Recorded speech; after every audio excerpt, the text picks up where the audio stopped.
Hello friends, आप सभी का स्वागत है एमएस यूपी पीसीएस में। दोस्तों, लोअर पीसीएस की पीवाईक्यू सीरीज में हम आज राज्य व्यवस्था यानी पॉलिटी से संबंधित क्वेश्चन सॉल्व करना स्टार्ट करेंगे और 100 क्वेश्चन कम से कम सॉल्व किया जाएगा। तो आप लोगों को क्लास अच्छी लगे तो लाइक कीजिएगा, शेयर कीजिएगा। चैनल पे नए हैं तो चैनल को सब्सक्राइब करिएगा। आइए शुरू करते हैं। पहला क्वेश्चन है, भारत का संविधान पहली बार 1928 में मोतीलाल नेहरू द्वारा तैयार किया गया था। जो नेहरू रिपोर्ट थी उसकी बात की जा रही है। अगला है, निम्नलिखित में से कौन सा 1892 के सुधारों का विस्तार था? 1892 के सुधारों का विस्तार उसका अगला अधिनियम था, 1909 का अधिनियम। अगला है, मूल भारतीय संविधान निम्नलिखित में से किसके द्वारा हस्तलिखित था? तो ये प्रेम बिहारी नारायण रायजादा के द्वारा हस्तलिखित था। अगला है, मॉन्टफोर्ट सुधारों की सबसे महत्वपूर्ण विशेषता थी केंद्र एवं रियासतों के साथ साथ द्वैत शासित रियासतों के मध्य शक्ति का विभाजन। 1919 का जो भारत सरकार अधिनियम था, पहली बार प्रांतीय स्तर पर द्वैत शासन प्रणाली लागू की गई थी। इसमें विषयों को आरक्षित और हस्तांतरित श्रेणी में बांटा गया था। अगला है, भारत का संविधान सभा द्वारा 26 नवंबर 1949 को अपनाया गया था और 26 जनवरी 1950 को लागू हुआ था। अगला है, भारतीय संविधान के निर्माण के दौरान निम्नलिखित में से किसने उद्देश्य प्रस्ताव के कथन को प्रस्तुत किया था? उद्देश्य प्रस्ताव को प्रस्तुत किया था जवाहरलाल नेहरू ने 13 दिसंबर 1946 को। अगला है, कितने वर्ष लगभग के विचार विमर्श के बाद भारतीय संविधान पर हस्ताक्षर किया गया था? तो इसमें लगभग जो है 3 साल का समय लग गया था। 2 साल 11 महीना 18 दिन। संविधान सभा ने 9 दिसंबर 1946 को कार्य प्रारंभ किया था और 26 नवंबर 1949 को संविधान को अपनाया गया था। अगला है, निम्न में से कौन सा भारतीय अधिनियम ब्रिटिश प्रधानमंत्री लॉर्ड नॉर्थ की अध्ययन वाली समिति की रिपोर्ट पर आधारित थे? तो ये था 1773 का अधिनियम। अगला है, भारतीय संविधान कितने शब्दों का बना है? तो उसमें लगभग 1,17,369 शब्द हैं। ये ऐसे क्वेश्चन सब बनते नहीं हैं, ये सब इतना ध्यान रखने वाली चीज़ नहीं है। पुराना क्वेश्चन है ये, 2018 का। अगला है, भारत का संविधान लिखा गया था 2 वर्ष से अधिक किंतु 3 वर्ष से कम समय में। 2 साल 11 माह और 18 दिन। कुल राशि जो थी 63,96,729 और कुल दिन थे 114 दिन बहस हुई थी। अगला है, भारतीय संविधान को माना गया रूप विधान में संघीय और भावना में एकात्मक। केसी वियर के अनुसार भारतीय संविधान अर्धसंघीय संविधान है। जैनिक्स कहते हैं कि भारतीय संविधान एक ऐसा संघ है जिसमें केंद्रीकरण की सशक्त प्रवृत्ति है। अगला है, इनमें से कौन सा कारक नहीं है जो भारतीय संविधान के निर्माण में योगदान देता है?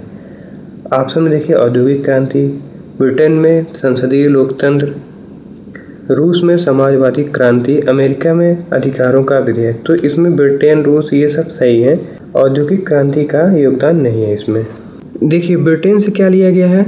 संसदात्मक शासन प्रणाली, एकल नागरिकता, विधि निर्माण प्रक्रिया, परमाधिकार लेख जो है, संसदीय विशेषाधिकार और द्विसदनात्मक लिया गया है। अमेरिका से मूल अधिकार, न्यायपालिका की स्वतंत्रता, न्यायिक पुनर्वलोकन का सिद्धांत, उपराष्ट्रपति का पद उच्चतम न्यायालय और उच्च न्यायालय के न्यायाधीशों का पद से हटाया जाना, राष्ट्रपति पर महाभियोग। रूस से मौलिक कर्तव्यों का प्रावधान एवं समाजवादी व्यवस्था ली गई है। अफ्रीका से दक्षिण अफ्रीका से संविधान संशोधन की प्रक्रिया का प्रावधान और राज्यसभा के सदस्यों का निर्वाचन। आयरलैंड से नीति निदेशक तत्व लिया गया है। अगला है, निम्न में से कौन सा भारतीय अधिनियम ब्रिटिश प्रधानमंत्री लॉर्ड नॉर्थ की अध्ययन वाली समिति रिपोर्ट पर आधारित है? तो ये 1773 का एक्ट है। इससे पहले हमने एक क्वेश्चन ऐसे ही देखा था। अब हमारा टॉपिक है संविधान सभा। इसमें पहला क्वेश्चन है, संविधान सभा का प्रथम अधिवेशन कब हुआ था? तो ये 9 दिसंबर 1946 को हुआ था। अगला है, संविधान सभा द्वारा भारतीय संविधान को कब पारित किया गया था? तो ये 26 नवंबर 1949 को। अगला है, संविधान सभा की अल्पसंख्यकों की उप समिति के अध्यक्ष का नाम बताइए। तो अल्पसंख्यकों की उप समिति के अध्यक्ष थे SC मुखर्जी। मौलिक अधिकार उप समिति के अध्यक्ष थे JV कृपलानी। अगला है, भारत का संविधान सभा द्वारा 26 नवंबर 1949 को अपनाया गया और 26 जनवरी 1950 को लागू हुआ। अगला है, भारतीय संविधान सभा में कुल कितनी महिलाएं सदस्य थी? 15 महिलाएं सदस्य थी। अगला है, संविधान सभा के पहले अध्यक्ष कौन थे? संविधान सभा के पहले अध्यक्ष नहीं होना चाहिए था यहाँ होना चाहिए अस्थायी अध्यक्ष, जो कि डॉक्टर सच्चिदानंद सिन्हा थे। फिर अस्थायी अध्यक्ष राजेंद्र प्रसाद जी को बनाया गया था। प्रारूप समिति के अध्यक्ष डॉक्टर BR अम्बेडकर थे। अगला है, ड्राफ्टिंग कमेटी का चेयरमैन कौन थे? तो यही प्रारूप समिति की बात की जा रही है, तो डॉक्टर BR अम्बेडकर इसके अध्यक्ष थे। 29 अगस्त 1947 को प्रारूप समिति का गठन किया गया था। अध्यक्ष थे डॉक्टर भीमराव अम्बेडकर। इसमें जो सदस्य हैं, अध्यक्ष तो डॉक्टर भीमराव अम्बेडकर हो गए, सदस्य में N गोपाल स्वामी अयंगर, अल्लादी कृष्ण स्वामी अय्यर, KM मुंशी, ये एकमात्र कांग्रेसी थे, और सैयद मोहम्मद सादुल्ला, BL मित्र की जगह पे माधवराव आए थे, और DP खेतान थे, इनकी जगह पे TT कृष्णाचार्य आए थे। अगला है, राजनीतिक प्रजातंत्र का तात्पर्य उस जीवन विद्या से है जो जीवन में सैद्धांतिक रूप से उदारता, समानता और भ्रातृत्व को स्वीकारती है। ये कथन है डॉक्टर भीमराव अम्बेडकर जी का। अगला है, निम्नलिखित में से किसने पहले 1935 में संविधान सभा का सुझाव प्रस्तुत किया था? तो ये थे MN राव। अगला है, संविधान सभा ने किस दिन भारत के राष्ट्रीय ध्वज को अपनाया था? राष्ट्रीय ध्वज जो है ये 22 जुलाई 1947 को अपनाया गया था। अगला है, भारतीय संविधान सभा के 1946 के अंदर भारतीय संविधान का निर्माण हुआ, तो ये कैबिनेट मिशन जो था उसके तहत हुआ था। अगला है, संविधान सभा के पहले सत्र का आयोजन कब हुआ था? तो ये 1946 में हुआ था। पहले सत्र का आयोजन 9 दिसंबर 1946 को। अब हमारा टॉपिक है भारतीय संविधान की प्रमुख विशेषताएं। इसमें पहला है, निम्नलिखित में से कौन भारत के संविधान की मुख्य विशेषता नहीं है? कौन सी विशेषता नहीं है? तो त्रिस्तरीय सरकार ये तो है, सार्वभौमिक वैश्विक मताधिकार ये भी है, राजनीति के निदेशक सिद्धांत ये भी है, सबसे छोटा लिखित संविधान ये गलत है क्योंकि भारत का संविधान सबसे बड़ा लिखित संविधान है। इसमें कुल 22 भाग हैं, 12 अनुसूचियाँ। मूल संविधान में 8 अनुसूचियाँ थी और मूल संविधान में 395 अनुच्छेद थे। अगला है, निम्नलिखित में से क्या भारतीय संविधान की मुख्य विशेषता नहीं है? ऑप्शन में अर्ध संघीय संरचना ये तो है, प्रतिबद्ध न्यायतंत्र शक्तियों का विवरण ये भी है, लिखित संविधान और संविधान की सर्वोच्चता ये भी है, प्रतिबद्ध न्यायतंत्र ये नहीं है। अगला है, इनमें से कौन सा भारतीय संविधान की एक महत्वपूर्ण विशेषता नहीं है? यह एक लिखित संविधान ये तो है, यह अनुमेय इसे संशोधित किया जा सकता है, लेकिन यह अनम्य भी है, कुछ भाग के रूप में, यानी इसकी मूल संरचना को संशोधित नहीं किया जा सकता, ये सही है। तीसरा है, यह एकल है क्योंकि केंद्र में अधिक शक्ति है, लेकिन यह संघीय भी है क्योंकि शक्ति केंद्र और राज्य के बीच विभाजित है, ये भी सही है। लास्ट है, इसे राज्य के राज्यपाल, सांसदों और विधायकों के परामर्श से संशोधित किया जा सकता है, ये गलत है, ये संसद द्वारा संशोधित किया जाता है और इसका न्यायिक समीक्षा उच्चतम न्यायालय द्वारा की जा सकती है। अगला है, निम्नलिखित में से कौन सी भारतीय संविधान की मुख्य विशेषता नहीं है? पहला, लिखित और विस्तृत संविधान ये तो है, द्विस्तरीय सरकार गलत है, भारत में त्रिस्तरीय सरकार का प्रावधान है, त्रिस्तरीय में केंद्र, राज्य और स्थानीय सरकार आती है। एकल नागरिकता ये सही हो जाएगा, सार्वभौमिक वैश्विक मताधिकार ये भी सही हो जाएगा। अगला है, भारतीय संविधान की संघीय व्यवस्था के संबंध में इनमें से कौन सी विशेषता सही है? द्वैध शासन। भारतीय संविधान की संघीय व्यवस्था में द्वैध शासन केंद्र और राज्यों स्तर पर अलग अलग सरकारों का प्रमुख विशेषता है। अगला है, संविधान में अन्य देशों से उधार लेने की विशेषताओं की आलोचना करते हुए किसने कहा था? संविधान के मौलिक विचारों के संदर्भ में किसी को भी कोई विशेष अधिकार नहीं है। ये डॉक्टर BM राव अम्बेडकर का कथन है। अगला है, भारतीय संविधान के संबंध में निम्नलिखित में से कौन सही है? यह कई संविधानों का मिश्रण है। ये वाला ऑप्शन सही हो जाएगा। अगला है, भारतीय संविधान की कौन सी विशेषता राज्य स्तर पर और केंद्र में सरकारों के अस्तित्व को संदर्भित करती है? तो ये संघवाद है। अगला टॉपिक है प्रस्तावना। इसमें पहला, भारत के संविधान की शुरुआत प्रस्तावना से होती है। अगला है, भारत के संविधान की प्रस्तावना में निम्नलिखित में से किस प्रकार की स्वतंत्रता का उल्लेख नहीं है? विश्वास की स्वतंत्रता है, धर्म और उपासना की स्वतंत्रता है, विचार की स्वतंत्रता है, आर्थिक स्वतंत्रता की बात नहीं, आर्थिक न्याय की बात कही गई है। अगला, भारतीय संविधान में सामाजिक समानता का अर्थ है समाज के सभी वर्गों के लिए समान अवसर। अगला है, भारत के संविधान की प्रस्तावना को कहा जाता है, इसे आमुख कहा जाता है, प्रियम्बल, प्रस्तावना, उद्देशिका।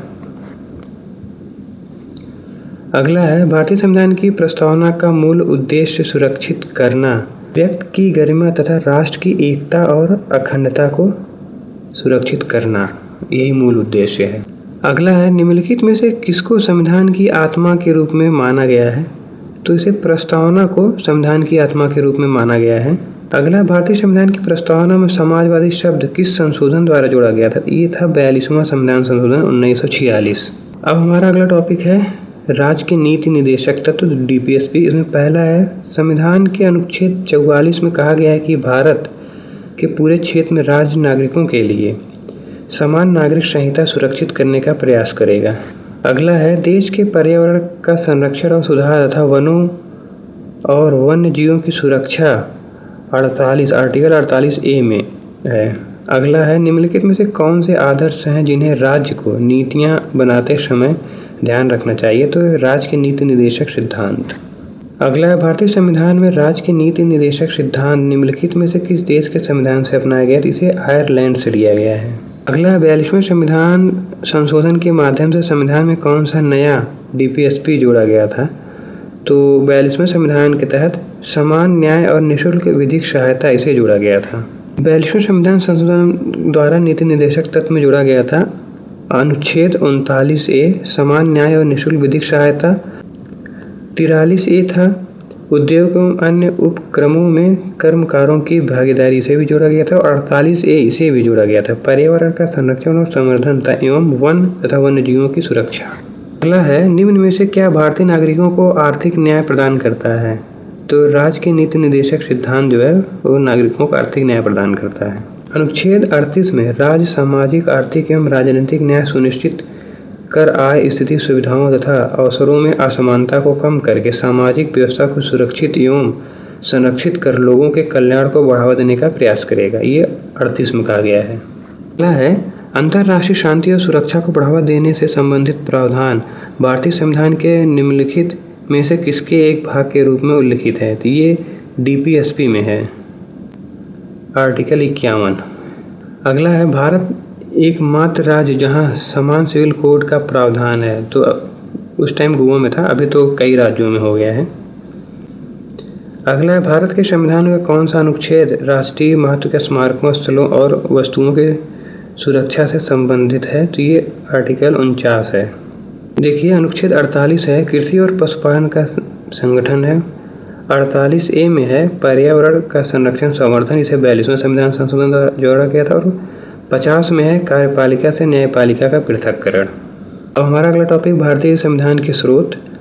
इसमें पहला है, भारतीय संविधान के स्वतंत्रता, समानता और बंधुत्व के आदर्श कहाँ से लिए गए हैं? तो ये फ्रांस से लिया गया है। अगला है, अवशिष्ट शक्तियों के विचार के लिए भारतीय संविधान ने किस देश से संदर्भ लिया है? तो ये कनाडा से लिया है। देखिए, अवशिष्ट शक्तियाँ कनाडा से ली गई हैं, मौलिक अधिकार अमेरिका से, DPSP आयरलैंड से, संसदीय शासन प्रणाली ब्रिटेन से। अगला है, भारतीय संविधान में संघवाद निम्न में से किस देश से लिया गया है? संघवाद लिया गया है कनाडा से। देखिए, ऑस्ट्रेलिया से लिया गया समवर्ती सूची व्यापार, वाणिज्य और समागम की स्वतंत्रता, संसद के दोनों सदनों की संयुक्त बैठक। अगला, न्यायिक समीक्षा के सिद्धांत की उत्पत्ति किस देश में मानी जाती थी? ये अमेरिका में मानी जाती है।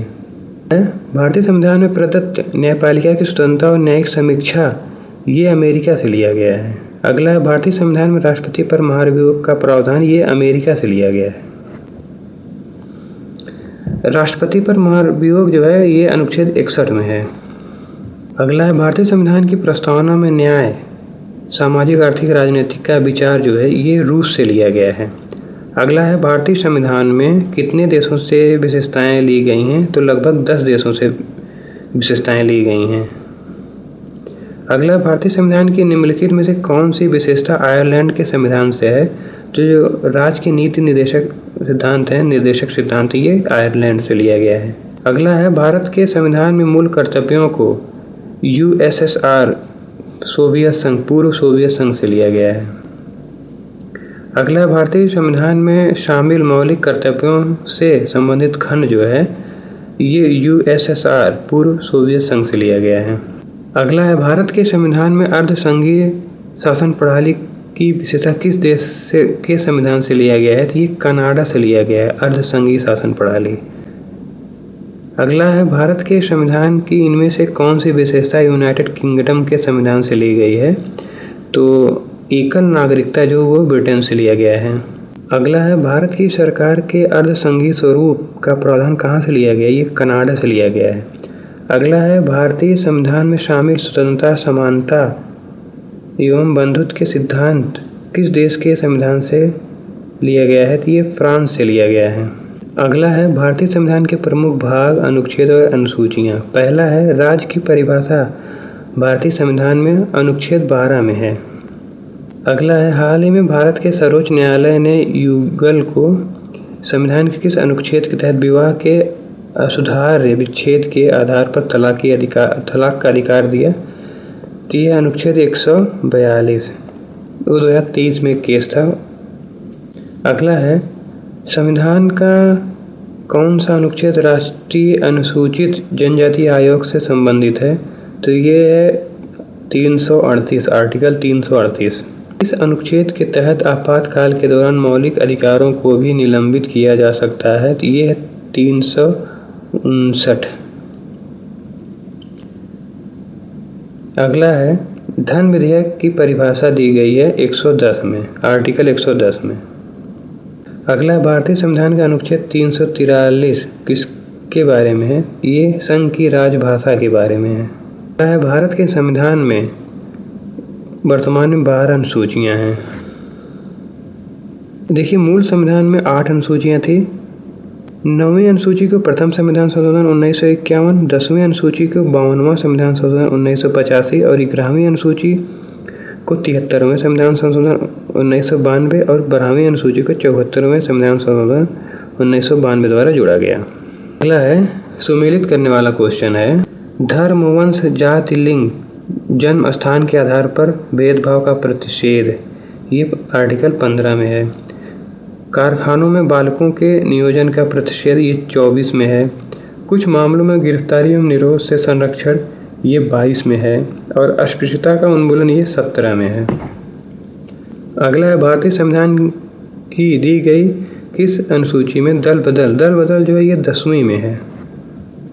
अगला है, 5वीं अनुसूची क्षेत्रों वाले कितने राज्य पंचायतों से संबंधित अधिनियम 1996 के तहत आते हैं? तो इसमें 10 राज्य हैं। ये राज्य आंध्र प्रदेश, छत्तीसगढ़, गुजरात, हिमाचल प्रदेश, झारखंड, मध्य प्रदेश, महाराष्ट्र, उड़ीसा, राजस्थान, तेलंगाना। अगला है, राज्यसभा की विशेष शक्ति इस आशय का प्रस्ताव अपनाकर संविधान के अनुच्छेद 249 में दिए गए हैं कि वह राज्य सूची में शामिल किसी विषय पर कानून बना सकती है। अगला है, भारतीय संविधान का निम्न में से कौन सा अनुच्छेद मानव के क्रय विक्रय तथा जबरदस्ती मजदूरी कराने पर प्रतिबंध लगाता है? ये है 23वां अनुच्छेद। देखिए, 23 में ये है मानव दुर्व्यापार, बालाश्रम का प्रतिषेध करना। 24 में कारखानों आदि में 14 वर्ष तक बालकों के नियोजन का प्रतिषेध। और 26 में है धार्मिक कार्यों के प्रबंधन की स्वतंत्रता और 32 में संवैधानिक उपचारों का अधिकार। अगला है भारतीय संविधान का अनुच्छेद 324 से 29 निम्नलिखित में से किस पहलू से संबंधित है? ये चुनाव से संबंधित है। अगला है भारतीय संविधान के किस अनुच्छेद में चुनाव का उल्लेख किया गया है? तो ये 324 में है। अगला है संविधान के किस अनुच्छेद के प्रावधान के अंतर्गत भारत सरकार ने भारत रत्न और पद्मश्री को प्रारंभ किया था? तो ये किया गया था अनुच्छेद 18 के तहत। अगला है भारत में संघ लोक सेवा आयोग का गठन भारत के संविधान में किस अनुच्छेद के अंतर्गत किया गया? तो संघ लोक सेवा आयोग ये है 315 में। अगला है भारत के संविधान की कौन सी अनुसूची में असम, मेघालय, त्रिपुरा, मिजोरम राज्यों में जनजातीय क्षेत्रों के प्रशासन के संबंध में? तो ये 6वीं अनुसूची है। अगला है कौन सी अनुसूची के तहत अनुसूचित क्षेत्रों और अनुसूचित जनजातियों के प्रशासन और नियंत्रण के लिए प्रावधान किया गया है? तो ये 5वीं अनुसूची में है। 6ठी अनुसूची में असम, मेघालय, त्रिपुरा, मिजोरम के जनजातीय क्षेत्र के संबंध में उपबंध है। अगला है भारतीय संविधान में कौन सा अनुच्छेद अनुसूचित जाति और जनजातीय क्षेत्रों के प्रशासन से संबंधित है? तो ये 244 है। भारतीय संविधान की कौन सी अनुसूची केंद्र और राज्यों के बीच शक्तियों के विभाजन से संबंधित है? तो ये 7वीं अनुसूची है। इसी में संघ सूची, राज्य सूची और समवर्ती सूची का उल्लेख है। अगला है अंतर्राज्यीय परिषद की स्थापना किस अनुच्छेद के तहत की जाती है? तो ये 263 के तहत की जाती है। अगला किस अनुच्छेद के अंतर्गत मंत्रियों को मताधिकार के बिना संसदीय कार्रवाई में भाग लेने का अधिकार प्रदान किया गया है? तो ये है अनुच्छेद 88 में। अगला है अनुच्छेद 51A सब क्लॉज बी किस बात पर बल देता है? तो ये कहता है कि स्वतंत्रता के लिए राष्ट्रीय आंदोलन को प्रेरित करने वाले उच्च आदर्शों को संजोए रखना और उनका पालन करना। ये वाला ऑप्शन सही हो जाएगा। अगला है भारतीय संविधान का निम्नलिखित में से कौन सा अनुच्छेद राज्य को न्याय संगत एवं मानवीय कार्य स्थिति को सुनिश्चित करने और मातृत्व राहत के लिए प्रावधान करने का निर्देश देता है? तो ये आर्टिकल 42 में है। देखिए आर्टिकल 40 में ग्राम पंचायत है, 42 में न्यायोचित एवं मानवीय कार्य दशाओं और मातृत्व सहायता के लिए प्रावधान है, 44 में समान नागरिक संहिता है, 46 में अनुसूचित जाति, अनुसूचित जनजाति तथा कमजोर वर्गों के शैक्षिक तथा आर्थिक हितों को बढ़ावा देना है। अगला भारतीय संविधान के किस अनुच्छेद में न्यायपालिका और कार्यपालिका के पृथक्करण का उल्लेख है? तो ये है आर्टिकल 50 में। आर्टिकल 47 में है पोषाहार स्तर और जीवन स्तर को ऊंचा करने तथा लोक स्वास्थ्य को सुधार करने का राज्य का कर्तव्य। 51 में अंतर्राष्ट्रीय शांति और सुरक्षा की अभिवृद्धि। 50 में कार्यपालिका से न्यायपालिका का पृथक्करण और 45 में 6 वर्ष से कम आयु के बालकों के लिए प्रारंभिक बाल अवस्था देखरेख और शिक्षा का उपबंध। अगला भारतीय संविधान के भाग 8 में निम्नलिखित में से कौन से अनुच्छेद केंद्र शासित प्रदेशों से संबंधित हैं? तो ये 239 से 41। अगला है भारतीय संविधान का निम्नलिखित में से कौन सा अनुच्छेद धन विधेयक को परिभाषित करता है? तो 110 है। अब हमारा अगला टॉपिक है नागरिकता। पहला क्वेश्चन है, अगला क्वेश्चन है भारतीय संविधान के अनुच्छेद 5 से 11 निम्नलिखित में से किस पहलू से संबंधित है? ये नागरिकता से संबंधित है। भारतीय नागरिकता 5 प्रकार से प्राप्त की जाती है: जन्म से, वंश परंपरा से, पंजीकरण से, देशीकरण से और भूमि के अर्जन से। अगला है भारतीय संविधान का भाग 2 नागरिकता से संबंधित है। भारतीय संविधान का निम्नलिखित में से कौन सा अनुच्छेद संसद को भारतीय नागरिकता के अधिग्रहण और समाप्ति से संबंधित कानून बनाने का अधिकार देता है? तो ये 11 है। अगला है भारतीय संविधान का कौन सा अनुच्छेद संसद को कानून द्वारा नागरिकता के अधिकार को विनियमित करने की शक्ति प्रदान करता है? तो ये अनुच्छेद 11 में है। अगला है नागरिकता संशोधन अधिनियम 2019 के अनुसार निम्नलिखित में से कौन सा समुदाय केवल 6 वर्ष के निवास के बाद ही भारतीय नागरिकता के लिए आवेदन कर सकता है? तो पाकिस्तान से आए सिख। अगला है भारतीय संविधान के किस अनुच्छेद के अंतर्गत संविधान में के प्रारंभ में नागरिकता को परिभाषित किया गया है? तो अनुच्छेद 5 में परिभाषित किया गया है। अगला है निम्नलिखित में से कौन सा अधिनियम भारतीय नागरिकता के अधिग्रहण को विनियमित करता है? ये है भारतीय नागरिकता अधिनियम 1955। अगला है निम्नलिखित में से कौन सा अनुच्छेद भारत के बाहर रहने वाले भारतीय उद्भव भारतीय मूल के व्यक्तियों की नागरिकता से संबंधित है? ये अनुच्छेद 8। अगला है संविधान का अनुच्छेद 6 निम्नलिखित में से किस क्षेत्र से भारत आए व्यक्तियों की नागरिकता से संबंधित है? तो ये पाकिस्तान से आए। अगला है 19 जुलाई 1948 के बाद पाकिस्तान से आया कोई व्यक्ति भारतीय नागरिक तभी बन सकता है जब वह उसका जन्म 1947 से पहले भारत में हुआ हो। सो फ्रेंड्स, अब कल की क्लास में हम मौलिक अधिकार और मौलिक कर्तव्य से संबंधित क्वेश्चन सॉल्व करना स्टार्ट करेंगे। अभी हमने 101 क्वेश्चन कंप्लीट कर लिया है। अब इस क्लास को यहीं पर एंड करते हैं। क्लास आप लोगों को अच्छी लगी हो तो लाइक कीजिएगा, शेयर कीजिएगा। चैनल पे अगर नए हैं तो चैनल को सब्सक्राइब भी करिएगा। और लोअर पीसीएस के लिए जो घटना चक्र की बुक आई है उसमें जीएस की क्लास हमने उस बुक से स्टार्ट कर दिया है। और यूपी स्पेशल की जो बुक है घटना चक्र की, हम उसी से यूपी स्पेशल पढ़ाना स्टार्ट करेंगे कल से। सो आप लोग उन सभी क्लासेस को भी देखिएगा, वो क्लास आपके एग्ज़ाम की तैयारी को और बेहतर कर देंगे। अब मिलते हैं नेक्स्ट क्लास में। पढ़ते रहिए, अपना ख्याल रखिए। All the best. जय हिंद।